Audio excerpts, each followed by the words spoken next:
Hello everyone, welcome back to school Pariksha. तो last time हमने जहाँ तक देखा था फ्रेंच रेवोल्यूशन, आज उससे क्या आगे हम कंटिन्यू करेंगे।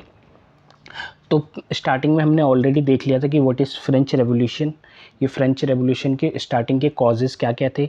जैसे हमने पिछले वीडियो में हमने देखा था फिलोसोफर का क्या रोल था, उसके बाद इकोनॉमिक कॉजेज़ क्या क्या थे, उसके बाद सोशल कॉजेज़ क्या क्या थे और पॉलिटिकल कॉजेज़ क्या क्या थे। इसके अंदर हमने लुई 16 के बारे में, लुई 15 एंड लुई 14 के बारे में भी देख लिया था। उसके बाद हमने देखा था लुई 16। आफ्टर दैट हमने क्या कहते हैं सोशल स्ट्रक्चर के बारे में देखा था कि फ्रांस में सोशल स्ट्रक्चर कैसा था और किस वजह से फ्रेंच रेवोल्यूशन स्टार्ट हुआ था। उसके बाद हमने इकोनॉमिक कॉजेज़ भी देख लिए थे, क्या क्या इकोनॉमिक कॉजेज़ थे जिसके वजह से हमारा फ्रेंच रेवोल्यूशन हुआ था। नाउ आज हम बात करने वाले हैं इंपॉर्टेंट इवेंट्स के बारे में। मतलब हम देखेंगे फ्रेंच रेवोल्यूशन की स्टार्टिंग कैसे हुई, ऐसे कौन से इवेंट हुए या ऐसे कौन से घटनाएं हुई जिसके वजह से क्या है फ्रेंच रेवोल्यूशन स्टार्ट हुआ। ओके, तो लेट्स स्टार्ट। तो जब हम सबसे पहले देखते हैं स्टेट जनरल की मीटिंग। जैसे मैंने ऑलरेडी बता दिया था कि फ्रांस में क्या है, जो फाइनेंशियल क्राइसिस चल रहा था, क्योंकि इन्होंने जो इंग्लैंड के खिलाफ जो अमेरिका को जो वॉर में सपोर्ट करा था उसके पीछे ये बहुत सारा पैसा इन्होंने लगा दिया था। ओके, जिस वजह से क्या हुआ था, इनको बहुत ज़्यादा फाइनेंशियली नुकसान हुआ था। इनके पास क्या है, ये बहुत क्या कहते हैं, बहुत सारे कर्ज में डूब गए थे। एंड सेकंड, जो जो लेविसिस लाइफ जो लुई 16 जो जी रहे थे, यानी जो वहाँ के जो किंग थे लुई 16, जो इतने हाँ एक तरह से लेविसिस लाइफ जो जी रहे थे, जिसके लिए उसके लिए भी क्या है बहुत ज़्यादा खर्च करना पड़ रहा था। उनके जो वर्साइल जो पैलेस था उसके ऊपर भी बहुत ज़्यादा खर्च करना पड़ रहा था, जिसके वजह से क्या है इधर फाइनेंशियल क्राइसिस आ गया था। अब फाइनेंशियल क्राइसिस से निपटने के लिए इन्होंने क्या करा, इन्होंने बोला कि हम टैक्सेस बढ़ाएंगे। ठीक है, तो टैक्सेस इनको बढ़ाना था, लेकिन ये क्या है डायरेक्ट टैक्सेस ये नहीं बढ़ा सकते थे। तो इसके लिए क्या है, इनको एक स्टेट जनरल की मीटिंग बुलानी पड़ती है। ओके, ये जब भी फ्रांस में कोई फाइनेंशियल क्राइसिस या फिर कोई से भी क्राइसिस आए तो उसके लिए फाइनेंशियल क्राइसिस आए तो उसके लिए क्या है एक स्टेट जनरल की मीटिंग बुलाई जाती है। जो लास्ट टाइम ये मीटिंग जब बुलाई गई थी वो कब बुलाई गई थी, 1614 में। ओके, लास्ट टाइम जो मीटिंग बुलाई गई थी वो 1614 में बुलाई गई थी, लगभग 100 सालों के बाद, 100 साल से भी ज़्यादा, 7 उसके बाद 100 साल के बाद लगभग ये मीटिंग अब बुलाई जा रही थी, स्टेट जनरल की मीटिंग। ओके, स्टेट जनरल की मीटिंग हमारी कब बुलाई गई थी, 1789 में। ठीक है, जो इस बार जो स्टेट जनरल की मीटिंग हमारी कब बुलाई गई थी, 1789 में। यहाँ से अब सारे डेट्स याद रखना। ओके, क्योंकि ये डेट्स हैं बहुत ज़्यादा इंपॉर्टेंट है और एग्ज़ाम में क्या है डेट्स ही पूछे जाते हैं कि स्टेट जनरल की मीटिंग कब बुलाई गई थी, या फिर वर्साइल पैलेस हमारा कब वर्साइल पैलेस से रिलेटेड, या फिर जो जो घटनाएं हुई है यानी इवेंट हुए उससे रिलेटेड ही क्वेश्चन बनता है। तो हमारा फाइनेंशियल जो था स्टेट जनरल की मीटिंग हमारी कब बुलाई गई थी, 1789 में। ओके, जब 1789 में जब स्टेट जनरल की हमारी मीटिंग बुलाई जाती है और 5 मई 1789, ये डेट आप याद रखना, 5 मई 1789। ओके, तो स्टेट जनरल की मीटिंग में बेसिकली होता क्या है, फर्स्ट स्टेट के लोग आते हैं, सेकंड स्टेट के लोग आते हैं एंड थर्ड स्टेट के लोग आते हैं। तीनों स्टेट के जो रिप्रेजेंटेटिव्स हैं उनको बुलाए जाते हैं। ओके, उसके बाद क्या है वोटिंग होती है, वोटिंग के ज़रिए क्या करते हैं ये डिसीज़न लेते हैं, जो भी डिसीज़न होगा वो वोटिंग के ज़रिए होगा। बट इसमें एक इम्पॉर्टेंट पॉइंट ये है कि हर स्टेट के पास एक ही वोट है, यानी फर्स्ट स्टेट में से एक वोट करेंगे, सेकंड स्टेट में से और थर्ड स्टेट में से। हाँ, इंडिविजुअल किसी को वोट नहीं मिलेगा, हर स्टेट के पास एक एक वोट सबको दिया जाता है। तो यहाँ पर क्या होता है, जब वोटिंग के लिए बुलाया जाता है यानी स्टेट जनरल की मीटिंग बुलाई जाती है तो उसमें से 300 पीपल फर्स्ट स्टेट से आते हैं रिप्रेजेंटेटिव, सेकंड स्टेट से 300 और थर्ड स्टेट से कितने आते हैं, 600 रिप्रेजेंटेटिव तो आते ही आते हैं, बट उनके साथ कई हज़ारों लेटर्स भी आते हैं। लोग क्या है, जो लोग नहीं आ पाते वो क्या है अपने अपने लेटर्स उनके लिख के भेजे जाते हैं। ठीक है, कई हज़ारों लेटर्स भी आते हैं। तो 600 पीपल थर्ड स्टेट से थे। ओके, लेकिन यहाँ पर क्या होता है, यहाँ पर वोटिंग के ज़रिए डिसीजन लिया जाता है। तो थर्ड स्टेट के लोग ये डिमांड करते हैं कि वोटिंग क्या है, हर स्टेट को एक वोट नहीं मिलना चाहिए, बल्कि वोटिंग किस बेसिस पे होनी चाहिए, इंडिविजुअल पे, यानी हर इंडिविजुअल को एक एक वोट डालने का अधिकार मिले, यानी राइट दिया जाए, ताकि क्या है रिप्रेजेंटेटिव के हिसाब से डिसीजन लिया जा सके, ना कि स्टेट के हिसाब से, ओके। बट इसमें क्या है क्योंकि फर्स्ट स्टेट और सेकंड स्टेट के लोग तो ऑलरेडी किंग के साथ थे, ठीक है, फर्स्ट स्टेट और सेकंड स्टेट के लोग ऑलरेडी किंग के साथ ही थे, तो क्या हमेशा डिसीजन उनके फेवर में ही आता है। इसलिए इस बार थर्ड स्टेट के लोगों ने बोला नहीं, हमको क्या है इंडिविजुअल वोटिंग राइट चाहिए, नहीं हर रिप्रेजेंटेटिव को एक वोट का अधिकार होना चाहिए। बट लुई 16 क्या करते हैं, लुई 16 इस डिमांड को रिजेक्ट कर देते हैं। वो बोलते हैं नहीं, ऐसे कोई आपको राइट नहीं दिया जाएगा। तो उसके लिए ये क्या करते हैं, ये लोग क्या करते हैं, वहाँ से वॉकआउट कर देते हैं। दे डिसाइडेड टू कि हम यहाँ से वॉकआउट करेंगे, और उन्होंने वॉकआउट के ज़रिए अपना प्रदर्शन किया, ठीक है, यानी प्रोटेस्ट के रूप में उन्होंने वहाँ से असेंबली से वॉकआउट कर दिया। और जहाँ जाके 20 उसके बाद क्या करते हैं ये लोग 20 जून यानी 20 जून 1789 को ये सारे के सारे क्या है, टेनिस कोर्ट एक जगह है जहाँ पर ये लोग इकट्ठा होते हैं, okay. On the June 20 1789 they assemble in the hall of indoor tennis court, okay. जो टेनिस कोर्ट था वहाँ पर ये लोग इकट्ठा होते हैं in ground of the Versailles and जो वर्साइल का जो ग्राउंड था यानी जो मैदान था वहाँ पर क्या है इंडोर टेनिस कोर्ट था, वहाँ पर ये लोग इकट्ठा होते हैं और ख़ुद को क्या कहते हैं, एक असेंबली घोषित कर देते हैं, ठीक है, नेशनल असेंबली, जो क्या है यहाँ के लोगों को रिप्रेजेंट करेगा, ओके।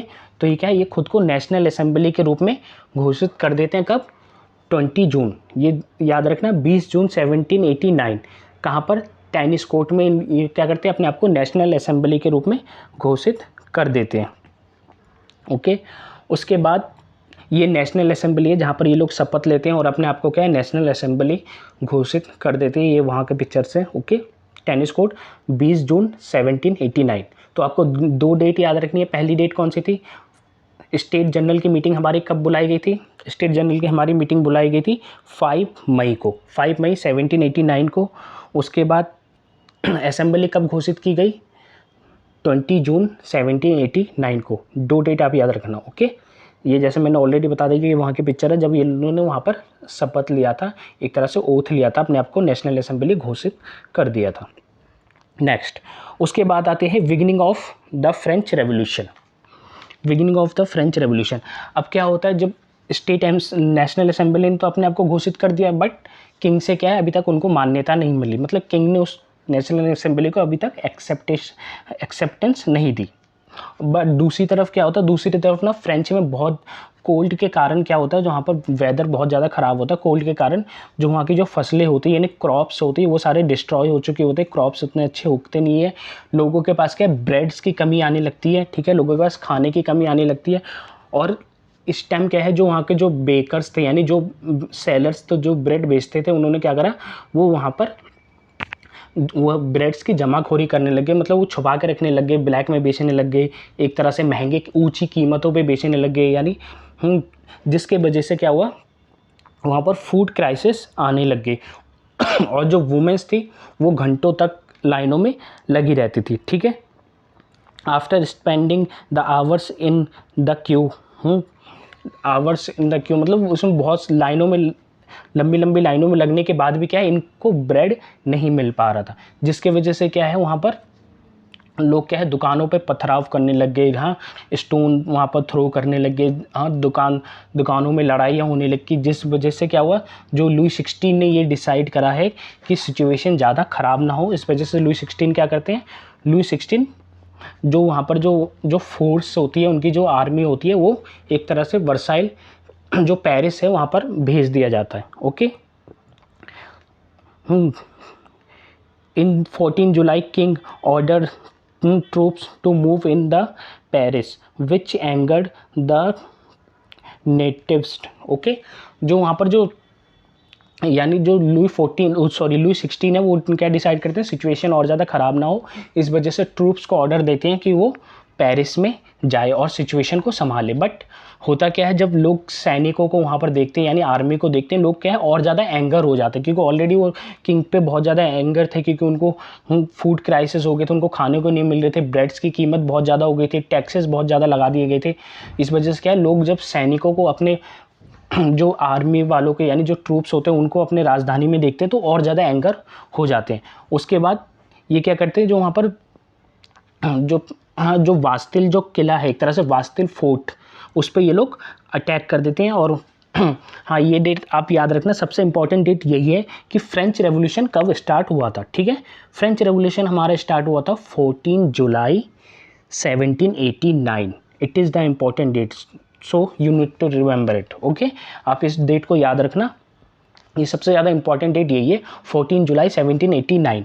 इस दिन क्या होता है, जब ट्रूप्स जो पेरिस में आ जाते हैं, लोग क्या उनके ऊपर एंगर हो जाते हैं। उसके बाद ये क्या करते हैं, ये जो बास्तिल नाम का एक फोर्ट था पेरिस में, जो क्या है किंग को रिप्रेजेंट करता था एक तरह से, उसके ऊपर ये लोग अटैक कर देते हैं। Okay, they demolish the Bastille fort, okay, on the 14 जुलाई 1789।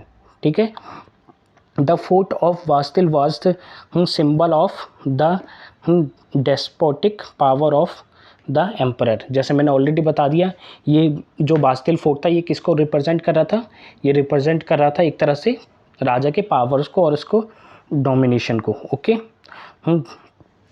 और ये लोग बास्तिल फोर्ट पे अटैक क्यों करते हैं, क्योंकि उनको किसी ने बता दिया था कि बास्तिल फोर्ट के अंदर बहुत सारे हथियार मिल जाएंगे आप लोगों को, जिस वजह से इन्होंने क्या करा था, उस पर अटैक कर दिया था। Okay, Bastille prison looted and the troops down by the rioters. Okay, जो वहाँ पर जो बास्तिल फोर्ट में क्या बहुत सारे ना कैदी भी बंद थे, उनको भी छुड़ा लिए गए थे, और उसके बाद वहाँ पर उस फोर्ट को क्या है इन्होंने डिस्ट्रॉय कर दिया था। ओके, और जगह जगह दंगे फैल गए थे, और लोग क्या है जो बास्तिल फोर्ट को डिस्ट्रॉय करने के बाद उसको एज अ सिंबल के रूप में अपने साथ ले गए, और 14 जुलाई 1789 को एक तरह से 14 जुलाई को बास्तिल डे के रूप में सेलिब्रेट किया जाता है। रिसेंटली भी आपने देखा होगा, जब बास्तिल डे परेड पे पीएम मोदी जी को बुलाया गया था वहाँ पर, तो वहाँ पर 14 जुलाई को एवरी ईयर 14 जुलाई के 1789 में जब पहली बार जब बास्तिल फोर्ट को गिराया गया था, तो उस टाइम से इसको बास्तिल डे के रूप में सेलिब्रेट किया जाता है पर year. Okay, people celebrated as the Bastille Day, मैंने ऑलरेडी इसको बता दिया है। मैनी नोबल्स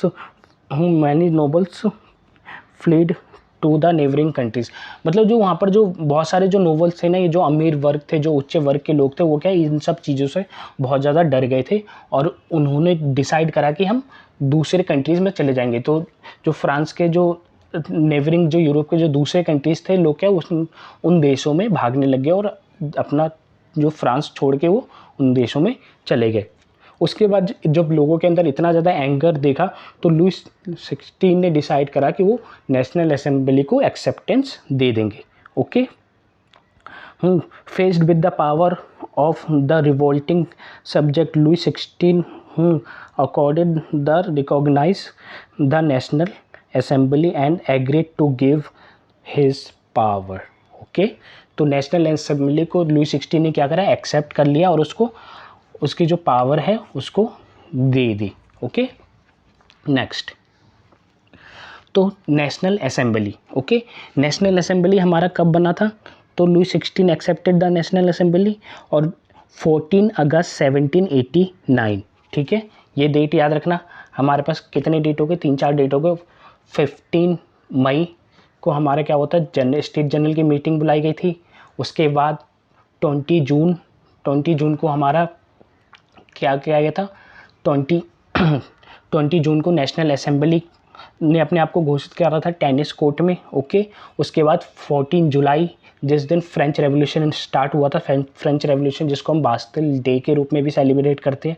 उसके बाद हमारा 4 अगस्त, ठीक है, 4 अगस्त नेशनल असेंबली हमारा बन गया था। ओके, 4 अगस्त 1789 को क्या है, हाँ 4 अगस्त 1789 को जो टैक्सेस थे जो इन्होंने डिसाइड करा, okay, on the night of the 4 August 1789 the assembly passed a decree abolishing the feudal system. ठीक है, इन्होंने जो एक तरह से सामंतवाद था उसका इन्होंने अंत कर दिया 4 अगस्त 1789, यानी 4 अगस्त 1789 को इन्होंने डिसाइड करा आज के बाद से क्या है, कोई सामंतवाद नहीं है, कोई फ्यूडल सिस्टम नहीं है, यानी सभी के सब लोग इक्वल है। ठीक है, किसी को कोई स्पेशल राइट्स नहीं दिए जाएंगे।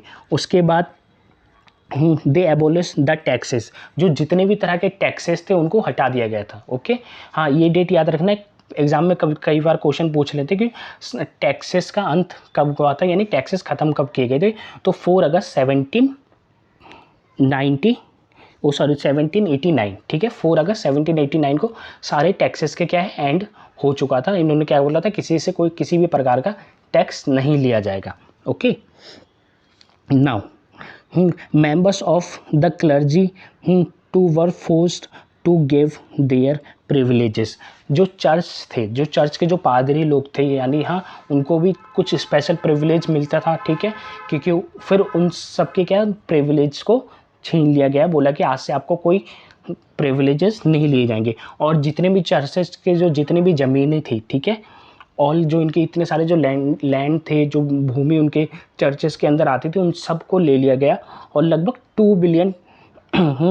2 बिलियन लिवरे का इन्होंने ये सारे चीज़ें इकट्ठा करे थे। ठीक है, land own by the church were the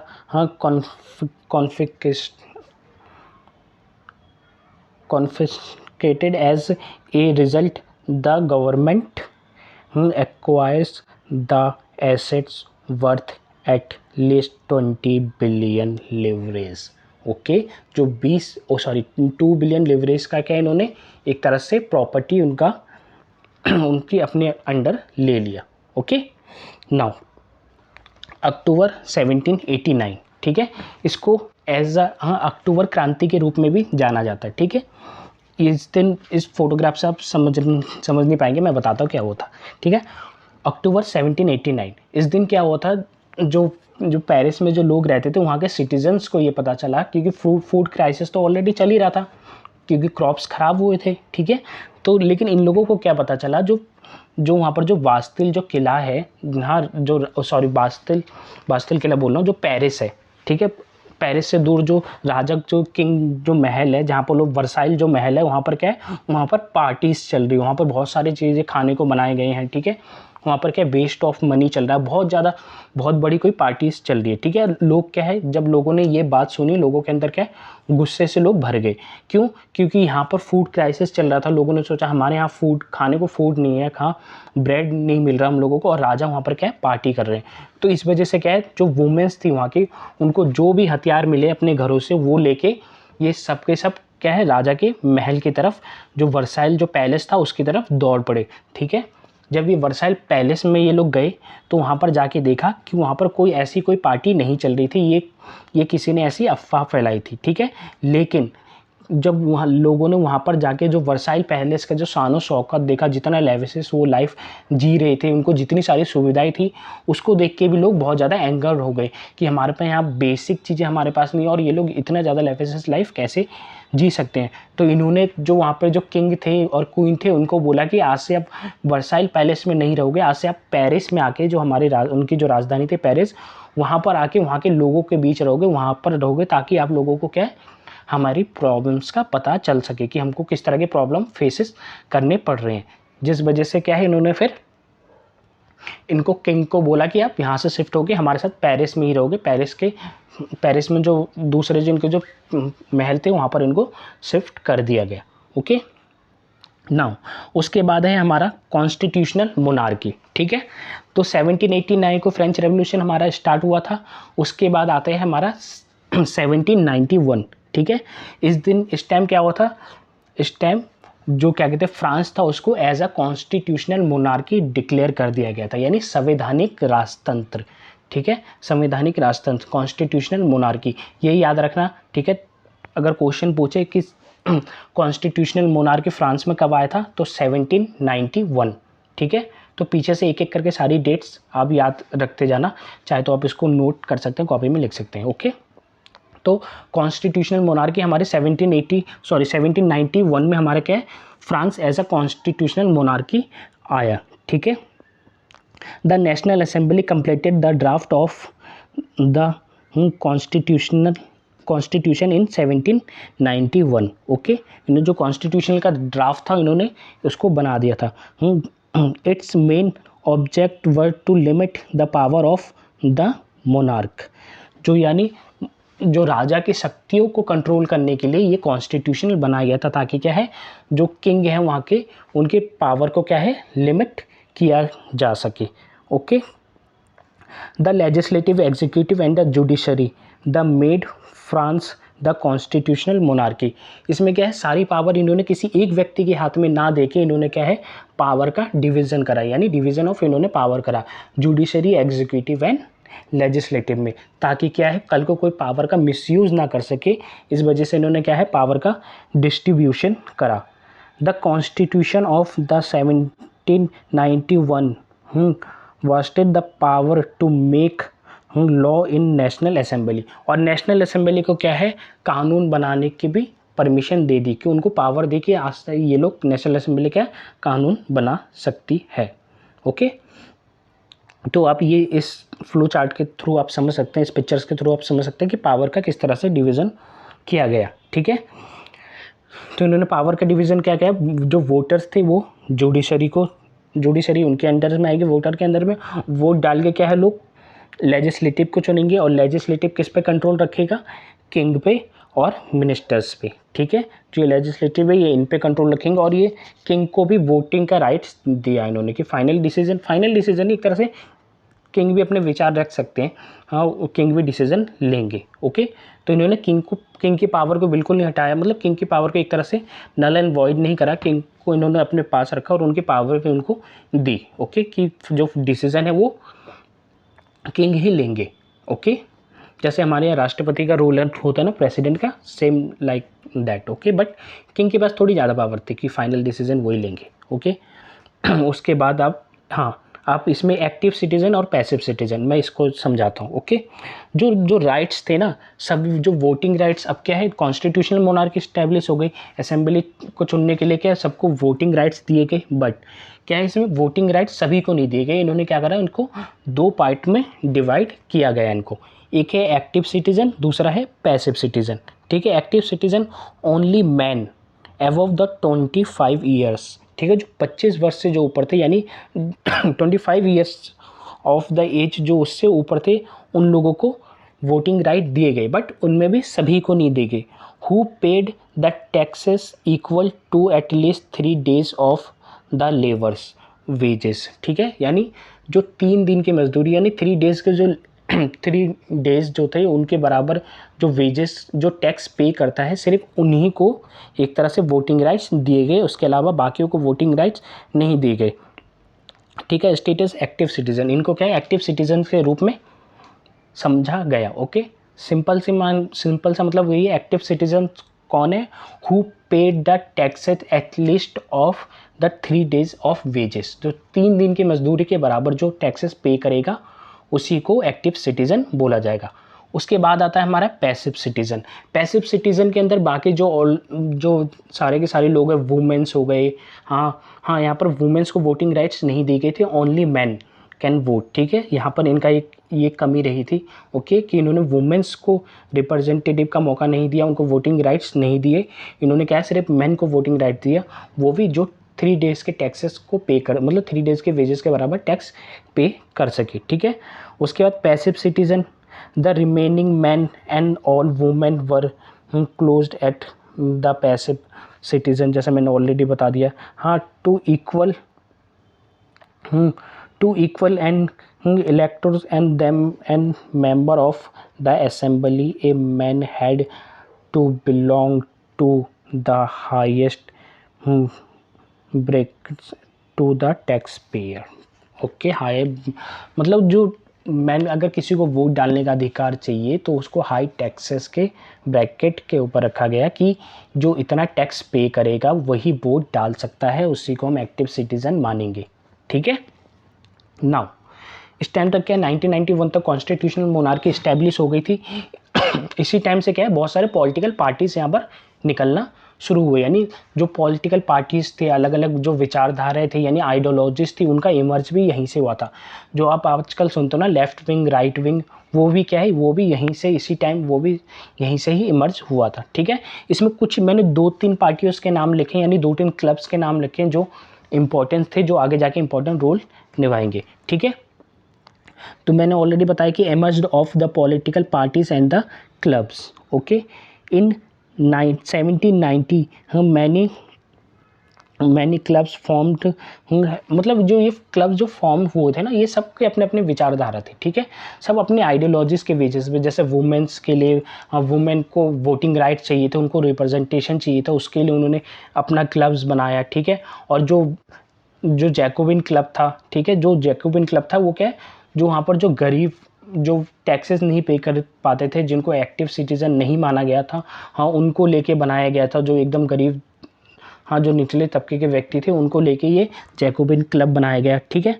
तो पहला हो गया हमारा जैकोबिन क्लब, रेडिकल रेवोल्यूशनरीज जिनको बोला जाता है। हाँ, इसके जो लीडर्स थे रोबोस्फेयर थे, ठीक है, ये आगे आप देखेंगे, उनका बहुत बड़ा इंपॉर्टेंट रोल आगे मिलेगा।